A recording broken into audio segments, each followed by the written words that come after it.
En este espacio se habla de la propiedad privada, del Estado de Derecho, de la economía de libre mercado. Se habla de principios y funciones de la libertad en todos los ámbitos de la vida nacional. Aquí se habla libertad. RCR presenta Aquí se habla libertad con Víctor Maldonado. Buenos días a todos. Hoy, miércoles 22 de enero del año 2020. Le damos gracias a todos los que están conectados con nosotros vía Twitter, @RCR 750, también mi Twitter, @BJMC, por Periscope, @RCR 750, por rcr.tv, por TuneIn, por YouTube y por todos los medios que ustedes consigan para conectarse con nosotros en estas épocas donde es tan importante estar conectados. Hoy no siento que tengamos buena señal de internet, por lo menos en cabina, así que no voy a poder saludar por ahora a todos los amigos del canal YouTube. Gracias a Jaime Nestar en la dirección general de la estación, a Wilip Sarcaya en la gerencia de producción, a Catherine Manzano en la producción, en los controles, a César Arteaga, y hoy está conmigo el profesor Tulio Álvarez, jefe de la Cátedra de Derecho Constitucional de la Facultad de Ciencias Jurídicas y Políticas de la Ilustre Universidad Central de Venezuela. Bueno, porque muchas otras cosas más, pero nuestra conversación hoy va a regir sobre eso. Su cuenta de Twitter es @Tulio Álvarez, finalizando con Z. Bienvenido, profesor. Un honor que esté con nosotros. En esta época en donde, digamos, la gran pregunta es cómo se puede vivir yo no quiero adelantar criterio, pero la pregunta sería cómo vivir la ficción constitucional en un país tan maltratado en el Estado de Derecho. ¿Qué podemos empezar a decir al respecto? Bueno, buen día, Víctor. Un saludo fraterno a ti y todos tus escuchas. Y gracias por ofrecerme esta oportunidad. Estoy avisándole ya a la gente que voy a hablar algo aquí que creo puede ser interés para todos nosotros. Mira, te voy a decir lo que le digo a mis alumnos. Yo trabajo los temas constitucionales, me ocupo, los equipos que estamos en la Universidad Central con este deseo de transmitir la visión constitucional, lo estamos haciendo a futuro. Porque estamos a nuestros jóvenes enseñándoles lo que no debe ser. Estamos enseñándoles lo importante de lo que es la institucionalidad para un pueblo, lo que es el respeto a las instituciones, a la Constitución. Y cómo cuando se respetan absolutamente termina pasando lo que está pasando en Venezuela. Entonces, esa descripción los impacta mucho a ellos porque empiezan a razonar que el estado de cosas debe cambiar, puede cambiar y va a cambiar. Y que ellos son actores importantes, como todos los ciudadanos son actores en este proceso. Y que este es un país que lleva resistiendo políticamente los embates de algo muy complejo, ¿no? Aquí no se trata de un régimen simple, como hasta ahora lo hemos visto, regímenes autoritarios, dictaduras. Esto es una conspiración internacional de gran calado, donde se comete, y la clave es entender que se comete delitos económicos transnacionales, donde operan los grupos delincuenciales más poderosos del mundo. El narcotráfico, grupos delincuenciales que trafican con los recursos de los estados. El caso venezolano es patético, la minería, el petróleo.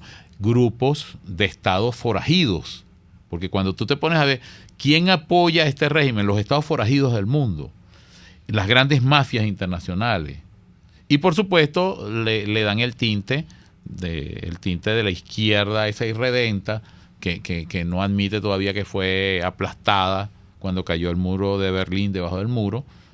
Sigue luchando por establecer unas ideas que son ideas de destrucción. Bueno, sí, efectivamente. Ahora, por lo visto, tenemos una constitución lejana, que es la constitución de principios del siglo XXI, ¿no? Aprobada por Hugo Chávez, pero que ya no respeta a nadie, a punto de transformarla en eufemismos la vía de los hechos la ha superado con creces. Las atribuciones, por ejemplo, del Poder Ejecutivo ya no tienen nada que ver con esa Constitución. El maltrato que se le hace al Parlamento no tiene nada que ver con esa Constitución. El destrozo que quieren hacer con las universidades no tiene nada que ver con esa Constitución. El invitar, por ejemplo, el tener como invitado permanente en el gabinete ejecutivo al embajador de un país ajeno, por supuesto, eso no tiene nada que ver con la Constitución. Ahora, hay un conjunto de hitos de lo que no se puede. Y hay, digamos, un imaginario, una aspiración del Estado de Derecho que se intenta transmitir a los alumnos. Ya sabemos, porque lo vivimos, lo que no se debe hacer y lo que no se puede hacer. ¿Cuáles son los 3 puntos que debe tener una buena constitución, una constitución sana, para sacar a un país como el nuestro, si alguna vez logramos salir, para sacarlo de donde estamos y colocarnos en un estadio donde la justicia tenga sentido? Sí, es clave lo que tú has dicho. Cualquier constitución, inclusive la que se trató de hacer a la medida, va a ser una camisa de fuerza para un régimen autoritario o totalitario, porque siempre van a tener que violentarla. Entonces tú ves que lo que muchos dicen que fue un traje a la medida para el proceso, ha terminado siendo desde el primer día un instrumento violentado. Eso de que exista la Constitución y que tenga normativas, aunque sean violentadas todo el tiempo, tiene su lógica y también tiene su efectividad. Por ejemplo, el reconocimiento internacional de lo que está pasando en Venezuela se centra en unos mecanismos de subrogación partiendo de una usurpación, y eso está regulado en la Constitución, y entonces internacionalmente ven como el símbolo de la lucha contra la usurpación a quien está llamado a suplir la falta absoluta. No es que escogen a una persona, cualquiera que esta persona sea, siempre que cumpla los parámetros constitucionales formales, ellos lo reconocen. Entonces sí sirve la Constitución, por lo menos para estos temas. Pero yendo un poco más allá, entrando a lo que tú estabas comentando, una Constitución ideal para Venezuela es la que despeje las taras históricas, y una de las taras históricas es el caudillismo. Mira, yo aspiro a no irme de la cátedra y de la universidad sin participar en un proceso en el cual yo estoy planteando en el plano individual eliminar el presidencialismo caudillista, antidemocrático que ha imperado en Venezuela en estos tiempos. Y la fórmula para hacerlo es diseñar una jefatura de Estado que cumpla ciertas misiones específicas, que sería perfectamente un presidente de la República, pero que cumpla tareas únicamente en el área de representación de la República a nivel internacional, es decir, la temática de relaciones internacionales y seguridad y defensa del Estado, porque tiene que haber un poder civil dominando al poder militar. Pero también yo creo que hay que reconstituir lo que es típico de cualquier democracia en cualquier parte del mundo. No hay democracia sin partido. Ahora, los partidos tienen que ser democráticos para que exista un régimen democrático. Si tú no estableces la obligación de una práctica democrática en el seno de los partidos y no controlas los ingresos de los partidos y no los ves como instituciones constitucionales, entonces los partidos van a derivar en cualquier cosa, en cualquier grupo. Otra cosa, tienen que renovar a sus autoridades. Eso es un tema clave, esa es la parte democrática. Tú tienes partidos con prácticas que no son democráticas, con financiamiento inexplicable, y pretendes que sean democráticos y honestos. Eso se regula porque no hay institución perfecta. Los seres humanos somos lo que somos en todas partes del mundo. Por ejemplo, en Alemania el partido político es una institución constitucional que tiene financiamiento del Estado para que no tenga que estar buscando financiamiento en los lugares más inadecuados. Sí. Y por otra parte se organiza la vida y la disciplina interna desde una perspectiva democrática. Entonces, basado en un sistema de partidos democráticos reales, se puede establecer un esquema parlamentario donde lo clave en una democracia es el pluralismo, donde se pueda establecer la participación de todos y donde surja un individuo que sería el que tiene la mayoría de ese Parlamento y cuenta con el apoyo para gobernar en las áreas de las políticas sociales, culturales, educativas y por supuesto las áreas políticas. Pero siempre con una dualidad, porque la dualidad implica control. Un jefe de Estado que es una imagen de lo que es nuestro Estado, que es quien se constituye en un árbitro de la política nacional, que tiene funciones a nivel internacional y que se ocupa de la seguridad del Estado, que tiene que ser una práctica permanente y coherente, y otro individuo que hace la administración y el gobierno en las áreas prioritarias, pero también ordinarias de la vida del gobierno. Eso amerita necesariamente una purga, mira el término que te voy a dar, una purga del Poder Judicial venezolano. En Venezuela hace falta una purga. Primero, diferenciar sistémicamente entre una Corte Constitucional que defiende los derechos ciudadanos de un Tribunal de Justicia que lo que hace es controlar al propio Poder Judicial. No puede darse ese cortocircuito sistémico de una sala constitucional que se cree Dios, porque es así, se cree que es la Constitución y que además se da el lujo de anular las decisiones de las otras salas. Tiene que haber un Tribunal Supremo de Justicia en las áreas tradicionales y tiene que haber una Corte Constitucional que defiende los derechos de los ciudadanos, fundamentalmente esta temática, y dirime los conflictos de poderes. La purga del Poder Judicial tiene que venir desde el último tribunal hasta el Tribunal Supremo de Justicia. Otra temática es tratar de desmontar esa madeja que crea tremendos conflictos que llaman poder ciudadano. El poder ciudadano es un defensor del pueblo que per se debería ejercer una función que nunca ha cumplido en Venezuela. Un ministerio público que debe estar inserto en el Poder Judicial y no lo está. Y una Contraloría General de la República que tradicionalmente en Venezuela era un órgano auxiliar del Congreso antes, debería ser de la Asamblea Nacional. Y la Asamblea Nacional, que es el órgano más importante dentro de una democracia, se convierte en un parlamento que controla realmente al Ejecutivo. Cuando los ciudadanos se den cuenta que la miseria, la crisis mayúscula que vive Venezuela, la emergencia humanitaria deriva de la corrupción y de la ineficiencia de los corruptos que gobiernan, se van a dar cuenta que hay que hacer todo lo posible para evitar esto. Pongo ejemplo.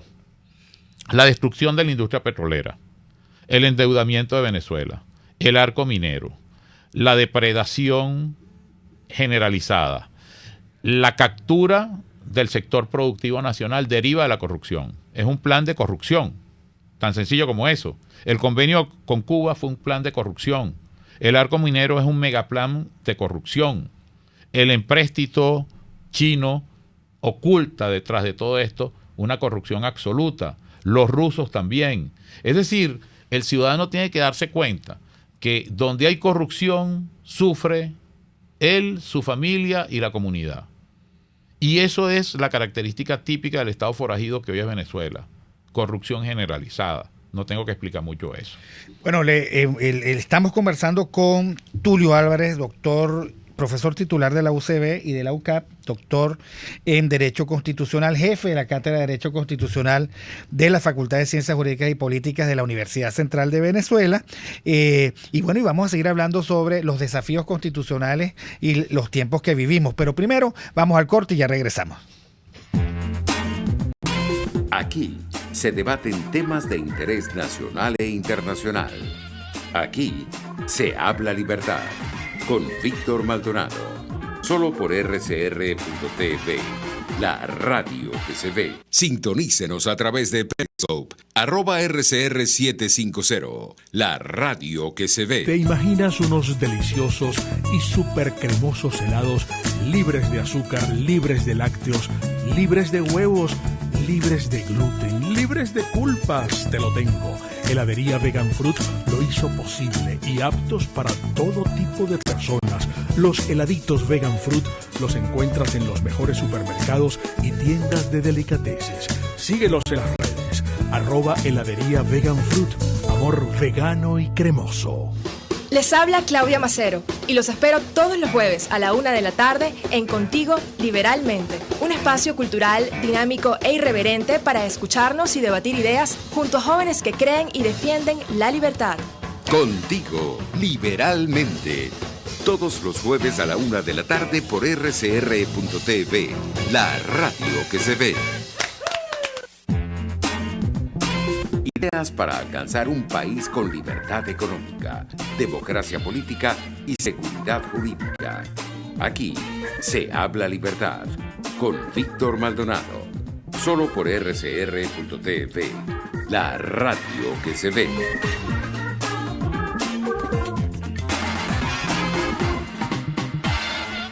Bueno, continuamos aquí conversando con el doctor Tulio Álvarez, @TulioAlvarez en Twitter, profesor y jefe de la Cátedra de Derecho Constitucional en la UCB y profesor de Derecho Constitucional en la Universidad Católica Andrés Bello.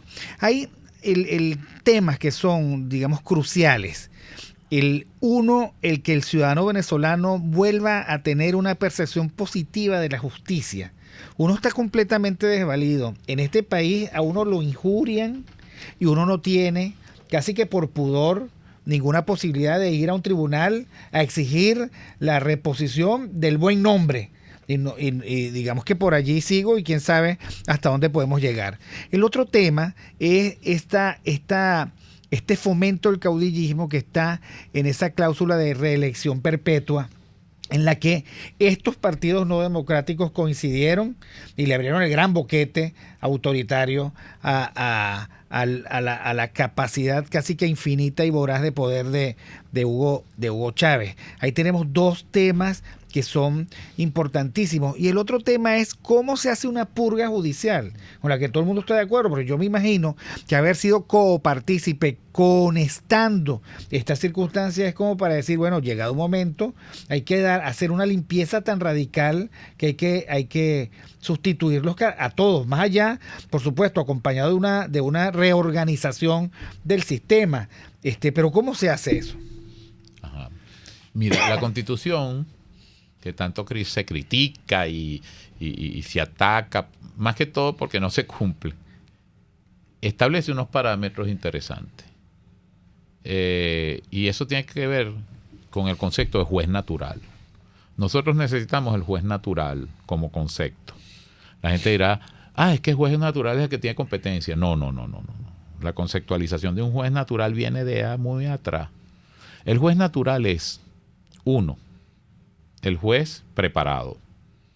2, el juez que ha participado en un proceso de selección y tiene cierta estabilidad para tomar sus decisiones, que no depende de nadie para tomar sus decisiones. 3, el juez que tiene la competencia para actuar en el área determinada. 4, el juez que no está sujeto a causal de recusación, porque no tiene interés en el proceso, porque no está vinculado familiarmente a las partes. Pero sobre todo es un juez que es producto de un proceso de selección y un proceso de ascenso. Que llamo yo una purga. La situación está tan dramática en el Poder Judicial que en Venezuela prácticamente hay que sustituir todos los jueces de inmediato. Y aquí hay que hacer uso de la reserva moral que existe en Venezuela, que son las universidades. En las universidades está la reserva moral para salvar al Poder Judicial. Esa juventud que se está formando, mira, yo tengo todas las generaciones, todos los cursos, siempre hay un grupo de 3 o 4 que se están graduando, que tienen un nivel de excelencia de tal grado que en la práctica pareciera que tienen 5 años de experiencia. Yo no dudaría en esa generación que está preparándose, que está adecuadamente dispuesta a enfrentar esto, porque la realidad es que han visto el daño profundo que se ha causado. Sustituir, sobre todo en los niveles de municipio de primer grado de jurisdicción, a los jueces de Venezuela, la totalidad de los jueces de Venezuela, con esa nueva generación. Por supuesto, generalizar es incorrecto. Hay que evaluar a todos esos jueces que hoy ocupan niveles de inferior jerarquía y aquellos que pasan un proceso de selección, ascenderlo. ¿Por qué? Porque hay que respetar la estabilidad de mucha gente. Yo conozco muchos jueces que están en municipios y deberían estar en tribunales superiores. ¿Y por qué no ascienden? Porque no tienen los apoyos políticos. Y tienen 15, 20 años en un tribunal de municipio. Esas personas deben ser sustituidas por sangre nueva, preparada, eso sí. Y ellos ascender. Y así ir limpiando. Pero de lo que hay que limpiar, en mi opinión, no puede quedar nadie de los que integran actualmente el Tribunal Supremo de Justicia. Ni uno. Ahora, hacer mira, un proceso de selección donde participe realmente la comunidad y que respondan objetivamente a los requerimientos, porque es que el problema es que los que están ni siquiera tienen los requerimientos en cuanto a títulos, estudios y experiencia. No, yo decía, en Estados Unidos hay creo que 8 jueces en el Tribunal Supremo de Justicia de ellos, en la Corte Suprema. Aquí hay como 40, ¿no? Ellos tienen un sistema dual, verdaderamente federal. Aquí hay 32 individuos, yo no llamo magistrados, en el Tribunal Supremo de Justicia. En Estados Unidos hay 9. Lo que pasa es que es muy distinto lo que llega a la Suprema Corte de los Estados Unidos que lo que llega aquí. Aquí llega cualquier caso. Allá no, allá hay todo un proceso de filtro tremendos, porque los grandes casos judiciales mueren en los estados. Porque hay un sistema de justicia propio de los estados con sus propios códigos, procedimientos, sus propias leyes. Lo que llega a la Suprema Corte son los casos de justicia federal, con una estructura totalmente distinta a esos tribunales en cada estado, y aquellos casos que implican violaciones flagrantes a los derechos humanos, y también casos de conflicto competencial entre unos estados y otros. Y entonces eso ha obligado a la Suprema Corte a fijar toda una doctrina en la temática federal y a fijar toda una doctrina en materia de derechos civiles. Pero lo que llega a la Suprema Corte de los Estados Unidos es muy distinto a lo que llega aquí. Porque aquí se trata de una mezcla, una mistura atípica que crea un conflicto inmediato. Si nosotros tuviéramos una Corte Constitucional, podríamos integrarla con 5 personas. Y esa Corte lo único que va a hacer es dirimir los conflictos. Hay un conflicto entre el presidente y el Parlamento, ¿quién tiene la razón? Dirimir los conflictos interterritoriales. Hay un conflicto entre el Estado, la República y un gobernador, dirime. Todo lo que sea conflicto entre autoridades, pero sobre todo proteger a los ciudadanos que hoy están absolutamente indefensos. En Venezuela no hay ningún ciudadano que se pueda sentir protegido, que pueda lograr por las buenas y sin ninguna interferencia externa un mandamiento de protección de su derecho. Eso no puede ser. En el mundo es muy difícil encontrar un esquema como el venezolano, donde la posibilidad de defensa judicial es mínima. Ahora, ¿qué es lo que dice la Constitución sobre el debido proceso? Porque aquí llegan, yo por ejemplo acabo de venir de Uruguay y hay una gran discusión nacional que es de orden constitucional, porque ahí hay una norma que prohíbe a la policía de ninguna manera y bajo ningún pretexto entrar al domicilio privado de la gente en horas de la noche.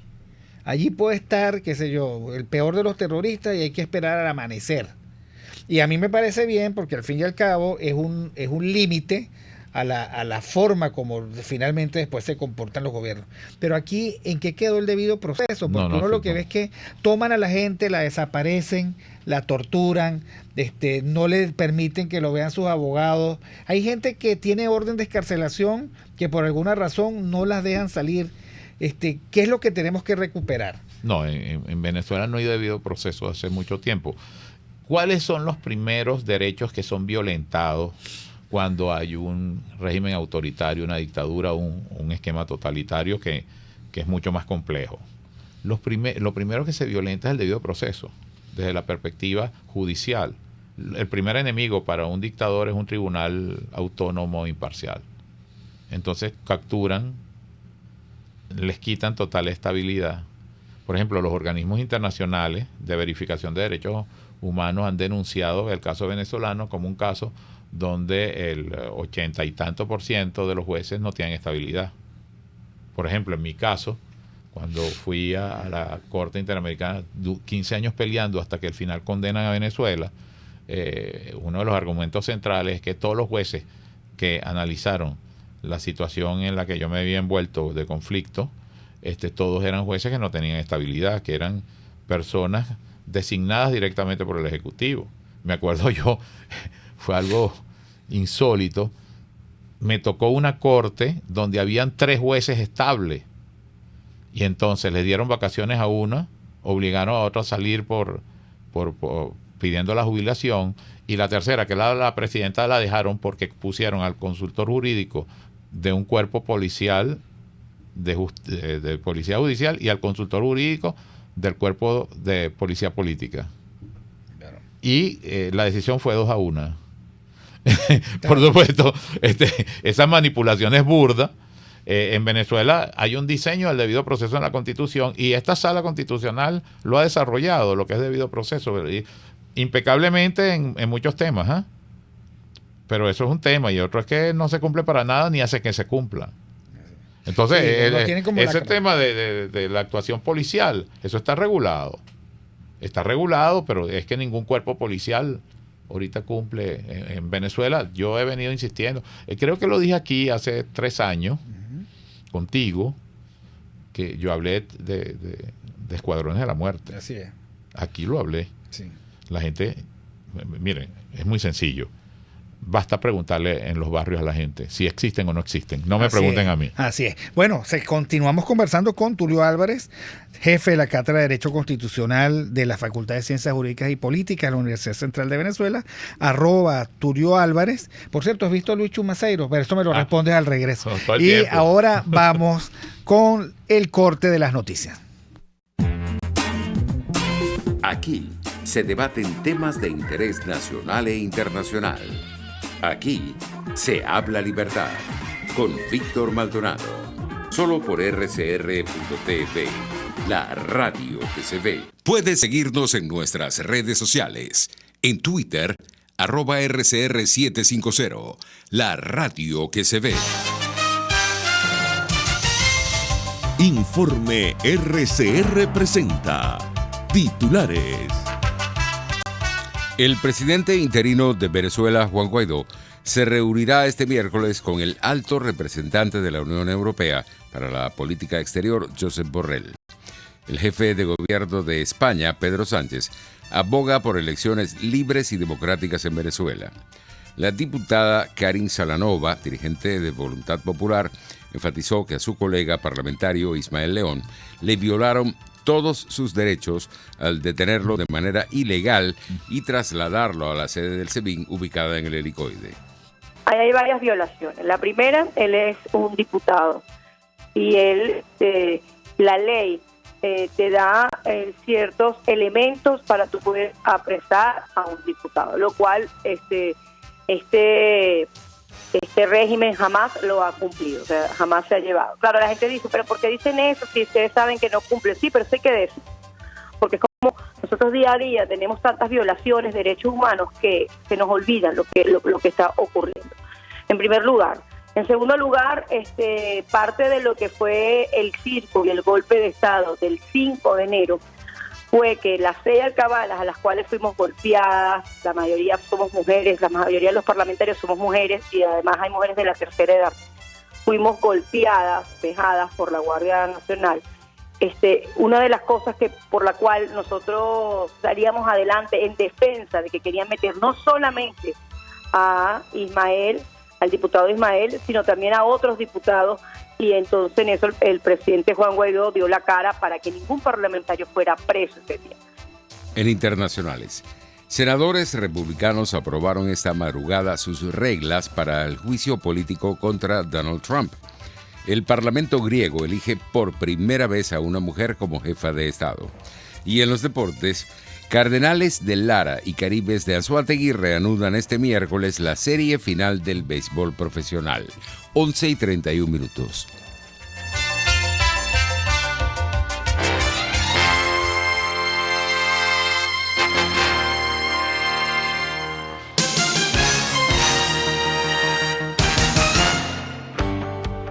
Cuando hablamos de Honda, hablamos de Distasi Motors, el concesionario Honda que pica adelante en precios, condiciones y servicio. Todo el personal de Distasi Motors, tanto técnico como de atención, está actualizado, capacitado y certificado permanentemente para atender correctamente tu vehículo. www.distasi-honda.com.ve. Distasi Motors, tu concesionario Honda en Los Palos Grandes. Si tienes hernias discales, dolor lumbar, cervical, fascitis plantar, dolor en el hombro, algún posoperatorio de cadera o de rodilla, Globalterap es tu mejor opción en rehabilitación. Búscanos en el Centro Comercial Multiplaza Paraíso, nivel empresarial 2, teléfono 0212-461-9370. Globalterap y despídete del dolor. En RCR somos vanguardia. Toda la programación de tu RCR también la puedes seguir a través de la internet. Audio y video en tiempo real. Noticias y mucho más. No te pierdas ni un segundo de nuestra programación. No hay excusa ni cadena que valga para que dejes de escucharnos. Ingresa a rcr.tv, la radio que se ve. RCR 750 AM. Porque lo bueno une.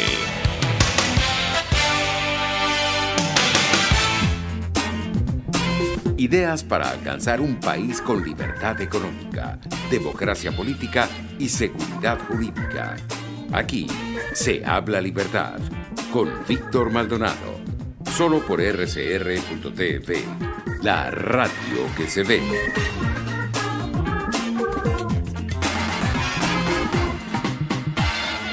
Bueno, continuamos conversando hoy miércoles 22 de enero. Por cierto, día de San Vicente Mártir. Para todos los Vicentes, mi saludo hoy en el día de su santo. Y ayer fue el día de Santa Inés, patrona de Cumaná, entre otras. También a todas las Inés, mis felicitaciones y mi recuerdo el día de su santo que fue ayer. Bueno, pero continuamos hablando con el profesor Tulio Álvarez. Hay otro tema que yo sé. Ustedes han desarrollado una vocería muy interesante, institucional, muy plural, que es desde la Cátedra de Derecho Constitucional de la UCB, que se pronuncia frente a los acontecimientos del país. ¿Cómo ha sido esa experiencia? Me parece importante porque nosotros necesitamos vocerías institucionales, plurales, que reflexionen y que se dirijan al país. Ustedes lo han hecho muy bien. Para nosotros es un orgullo. ¿Qué hicimos? Unimos todas las cátedras de Derecho Constitucional de la Universidad Central, todas las escuelas donde hay Derecho Constitucional. Entonces, esas cátedras, desde hace 3 años, cuando hay una situación de crisis o desorientación de la comunidad, inmediatamente emite pronunciamiento. Los dos pronunciamientos han sido muy importantes, el 31 de diciembre de 2019 y el 31 de diciembre del 2018. El último, que es el de diciembre de 2019, fue advirtiendo lo que iba a pasar, y pasó, y cómo había que manejar esa crisis, ¿no? Y explicarle a la gente por qué era un manotazo brutal, y no solamente en lo interno, porque más es lo que explicamos en los medios de comunicación externos que en los medios de comunicación en Venezuela, por una razón muy elemental. Los medios en Venezuela están aplastados, perseguidos. En el extranjero tenemos una libertad absoluta. Hay prensa libre en Venezuela, muy poca. Hay alguna radio que todavía ejerce la libertad de información y expresión, y muy difícilmente en la televisión tú encuentras espacio. Bien. Lo que sí salva la democracia en Venezuela son las redes sociales y esas radios que todavía luchan, y sobre todo la propia actividad de los ciudadanos, que se han dado cuenta que tienen que buscar métodos alternativos de comunicación. Tienen que buscar, o sea, no hay otra. La información no debe llegar, uno tiene que hacer el esfuerzo de buscarla. Ahora, interesante es el desafío que el régimen le está haciendo a las universidades autónomas. No solo porque la verdad es que le ha resultado absolutamente indiferente la devastación económica de los profesores.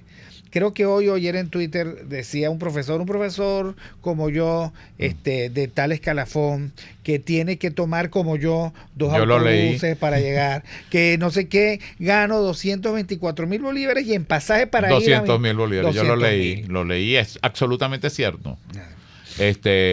Vamos a ponerlo así. Mira, yo tengo una condición privilegiada, vamos a decirlo así, privilegiada en la Universidad Central de Venezuela, porque soy profesor titular.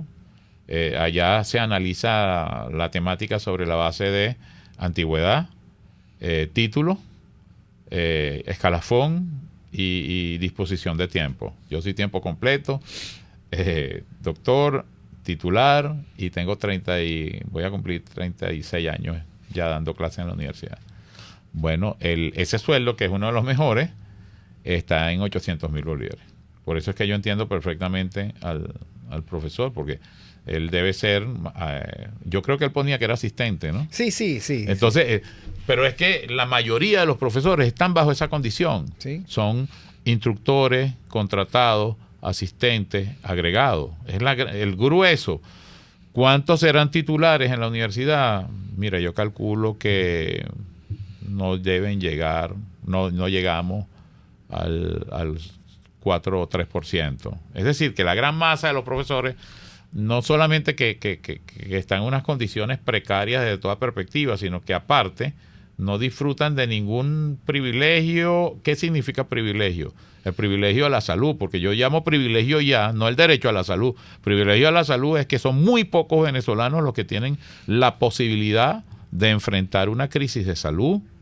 Nosotros teníamos uno de los seguros más importantes de Venezuela, una maravilla, funcionaba perfectamente, Samoy, y ese seguro ha sido aplastado no por la situación económica, sino porque el régimen, que quiere quebrarle la columna vertebral a la universidad, son los profesores, quiere quebrarla, entonces no da los fondos, no solamente para la temática de los salarios, eso es lo de menos, sino que destruye nuestra seguridad social, le quiere poner la mano a nuestra seguridad social, destruye la facilidad para los medicamentos, todos los beneficios sociales que nosotros teníamos bien ganados, además, por la defensa que han hecho los gremios universitarios de la condición de profesor, que han sido en eso un ejemplo de cómo se defiende a un gremio. En todas las universidades nacionales ha sido siempre así.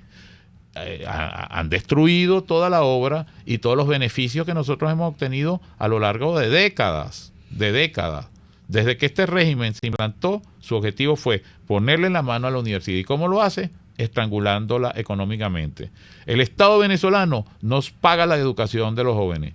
Los grandes promotores, financistas, los que subsidian la educación de nuestra juventud, son los profesores que están en las universidades y los maestros que están en los liceos y las escuelas. Porque es así, el gran peso, porque casi que es un gran voluntariado, porque este joven que lo dice, que le quedan 4,000 bolívares al mes, es un gran voluntariado. Es lo que tiene es vocación. Y yo te voy a decir algo.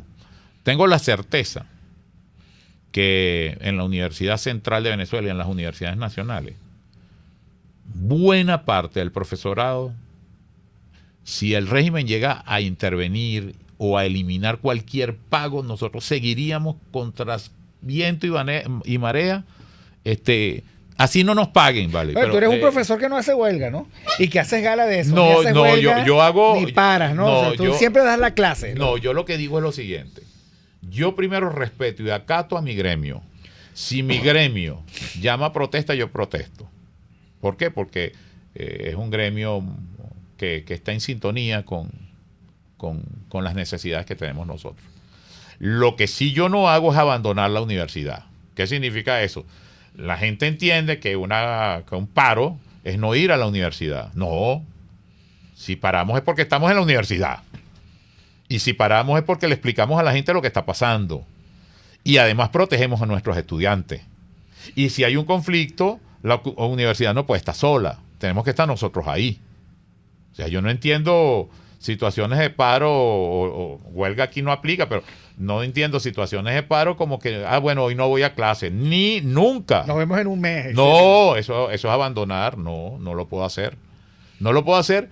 Y es que yo siento que buena parte de los profesores están comprometidos en eso. Ahora, sí, la tragedia es que, como todo en Venezuela, parece que hay una mentalidad muy acentuada en sectores de que los otros hagan lo que yo tengo que hacer. Entonces no hay solidaridad con los gremios, no hay solidaridad con las autoridades que hacen las defensas. Yo creo que hay que ser solidarios con los que están dando la batalla. En cualquier escenario, el que está dando la batalla hay que apoyarlo hoy en Venezuela. Así es. Ahora, en la universidad, en este momento hay toda una inquietud, y es que el gobierno parece ser que ordena elecciones. Una de las formas como este régimen trató de dañar la institucionalidad universitaria, la autonomía, es congelando las elecciones, haciéndolas imposibles, o sea, digamos, forzando unas elecciones que no se parecen a la academia y a lo que la academia, digamos, siempre ha sido en Venezuela. ¿Qué va a pasar allí? No, esto hay que explicarlo bien porque quizás los que no están insertos en el mundo universitario no lo entienden. No es que las autoridades, los profesores, los estudiantes, los trabajadores de la universidad no quieren elecciones. No, todo lo contrario, lo único que queremos es elecciones. Una forma de aplastarnos ha sido esa, evitar nuestros procesos internos. Entonces nuestras autoridades están agotadas porque tienen 12 años exhaustas afrontando. Eso cualquiera lo quiebra. No hay fórmula de romper esa estrategia del régimen de ahorcarnos. Lo que pasa es que como una fórmula de manipulación establecen unos parámetros absolutamente irracionales que no se corresponden para nada con la naturaleza de la institución, donde prácticamente rompiendo todo paradigma democrático con la excusa de que van a votar algunos que no tienen derecho a voto, subvierten todo. Me explico. Quienes evitaron los procesos electorales que venían dándose en las universidades es la Sala Constitucional y la Sala Electoral del Tribunal Supremo de Justicia. No ha habido procesos por eso, porque sentencia, y además dicen que si hacemos elecciones estamos en desacato. Primer punto. Segundo punto, la universidad tiene unas reglas de funcionamiento que sobre la base de la autonomía. ¿Qué significa la autonomía? Que nosotros designamos a las autoridades de acuerdo a la naturaleza de una universidad. O sea, la universidad no es una fábrica de harina, no es una plantación, la universidad no es una empresa, no un sindicato. La universidad responde a unos parámetros. Hay que diferenciar entre el claustro que erige las autoridades y la comunidad universitaria. La comunidad universitaria somos todos. El claustro, quienes eligen las autoridades. Y ahí hay participación en este momento de los egresados, los estudiantes y los profesores. Lo que plantea el régimen es subvertir todo esto, donde el peso fundamental de las decisiones no son ni de los profesores, ni de los estudiantes, ni de los egresados. Pero más allá de todo eso, aparte de subvertir toda esta situación, con una manipulación atroz, lo que pretenden es colocar a las autoridades como si fueran directores de un instituto público. Y en la universidad tiene autonomía y es precisamente porque se da su propio gobierno. Y por eso es que la universidad, ustedes ven que tiene una actitud, por ejemplo, la Cátedra de Derecho Constitucional podría manifestarse en defensa de la democracia y la institucionalidad si de rector tuviéramos a un coronel, si de decano tuviéramos a un teniente, si de director de escuela tuviéramos un sargento. Y no estoy exagerando, ojo, porque han colocado a militares en puestos para sustituir a autoridades académicas en universidades nacionales. Lo han hecho, no es que yo estoy inventando, no estoy fabulando, y lo hacen basándose en que la universidad no tiene una autoridad, y no la tiene porque ellos impidieron las elecciones. ¿Se entiende? Es demasiado grotesco todo. Entonces, ¿qué hace? Que, por ejemplo, la Cátedra de Derecho Constitucional que hizo en ese tema universitario, nos dedicamos a recorrer todas las escuelas, a explicar cuál es el problema y cómo tenemos que unirnos para enfrentar, porque desunidos no podemos enfrentar a un régimen autoritario dictatorial. No podemos, tenemos que estar absolutamente sólidos en eso. Y lo otro es explicar la situación. Mira, yo te doy fe. El gremio de profesores, que está la Asociación de Profesores del UCB, está clarísimo, ahí no hay duda. La dirigencia estudiantil en todos los niveles de federación, gobierno universitario, facultad y escuela está conteste, ahí no hay ninguna fisura. Los empleados universitarios están conteste, los egresados que están más difusos, porque claro, también ahorita hay un proceso electoral de egresados, a Dios gracias.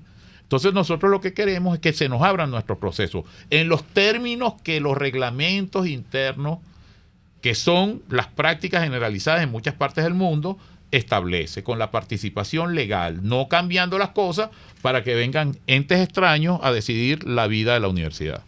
Bueno, un momentico, vamos al último corte y al regresar yo quiero dejar en el aire una pregunta al profesor Tulio Álvarez. Para una transición, pareciera como que en ese momento va a haber otro vacío constitucional. ¿Cómo se resuelve eso? Es interesante. De alguna manera. Pero eso en los últimos 10 minutos lo vamos a intentar resolver. Vamos y volvemos. Aquí se debaten temas de interés nacional e internacional. Aquí se habla libertad con Víctor Maldonado.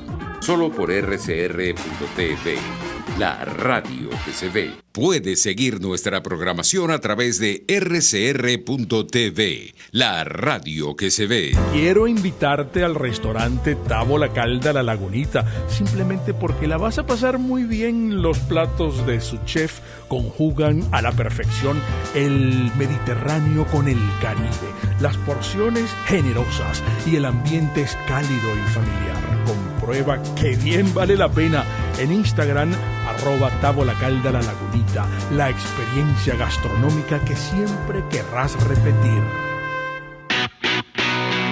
Moisés Naim en Efecto Naim. Hola, soy Moisés Naim desde Washington. Conéctese a rcr.tv. También nos puede seguir por @Efecto Naim en Twitter. Y estamos en Facebook y en Instagram. Y no olvide que puede disfrutar todos los contenidos del programa cuando usted quiera, suscribiéndose a nuestro canal de YouTube. Nos vemos en la radio. Los miércoles y viernes a las 7 de la noche. Solo por RCR 750 AM. Ideas para alcanzar un país con libertad económica, democracia política y seguridad jurídica. Aquí se habla libertad con Víctor Maldonado. Solo por RCR.tv, la radio que se ve.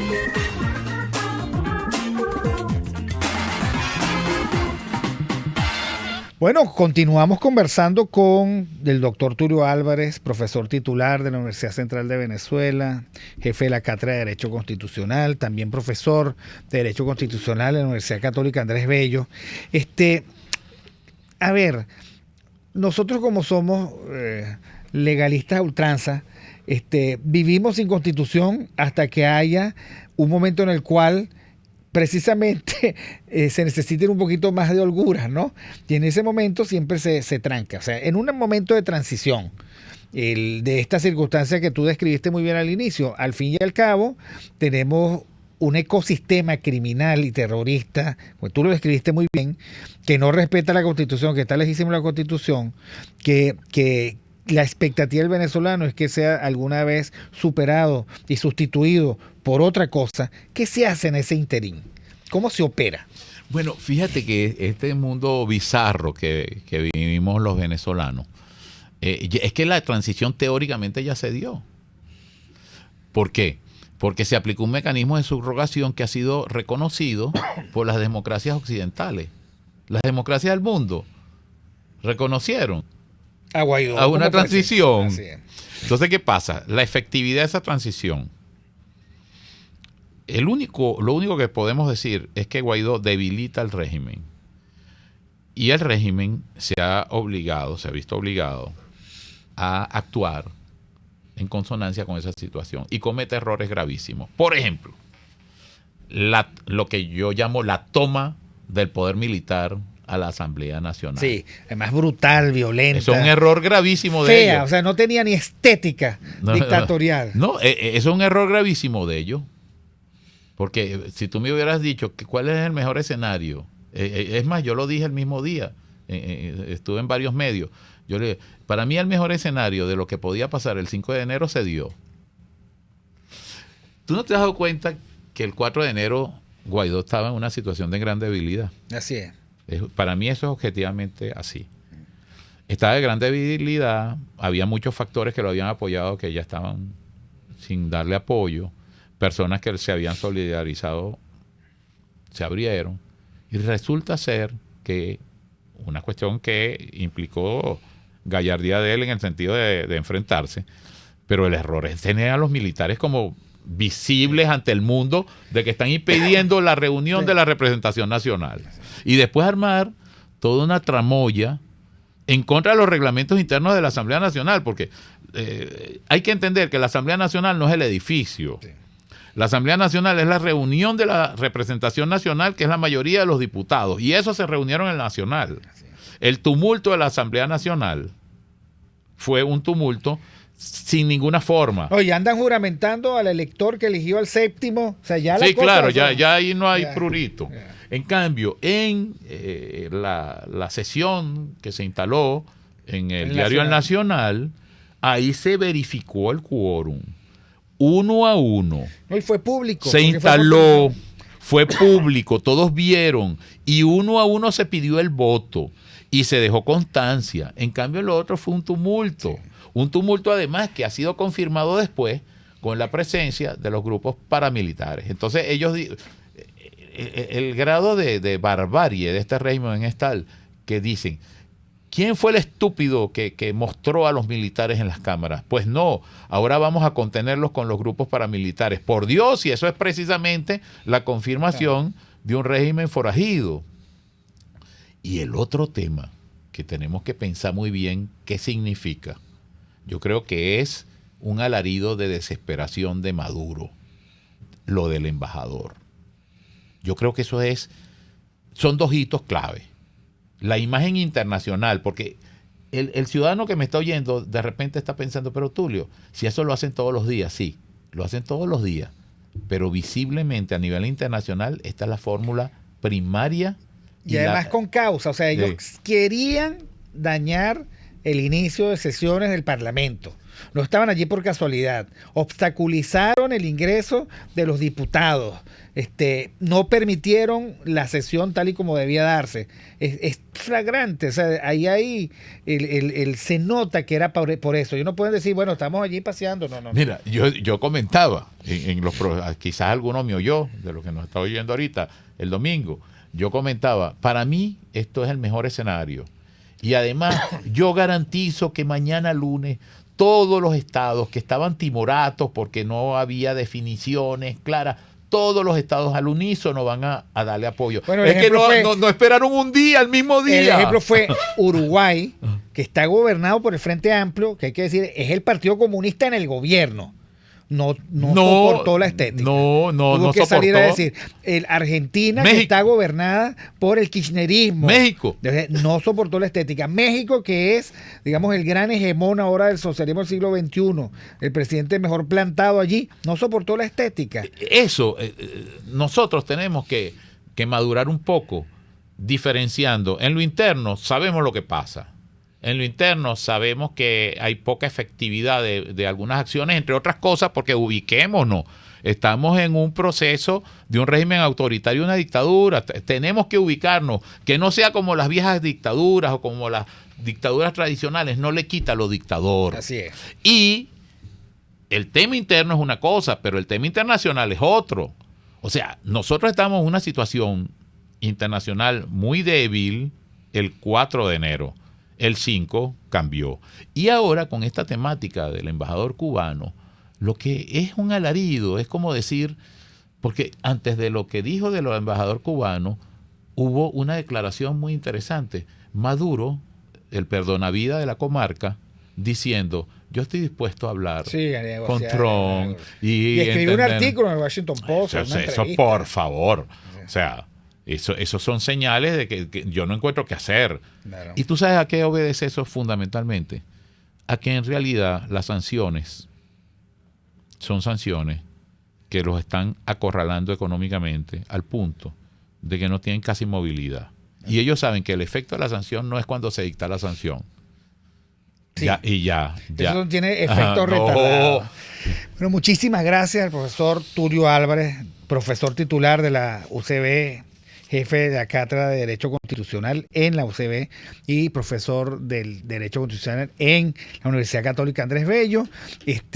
Bueno, mejor es un abuso. Nos vemos el próximo viernes 24 de enero. Tenemos un programa muy especial y gracias a Jaime Nestares en la dirección general de la estación, a Wilip Sarcaya en la gerencia de producción, a Catherine Manzano en la producción de los controles, César Arteaga, y hoy estuvimos Tulio Álvarez, @Tulio Álvarez, con Z al final, y Víctor Maldonado, @VJMC. Nos vemos. RCR presentó Aquí se habla libertad con Víctor Maldonado. Solo por rcr.tv, en Twitter y Periscope, @RCR750. La radio que se ve.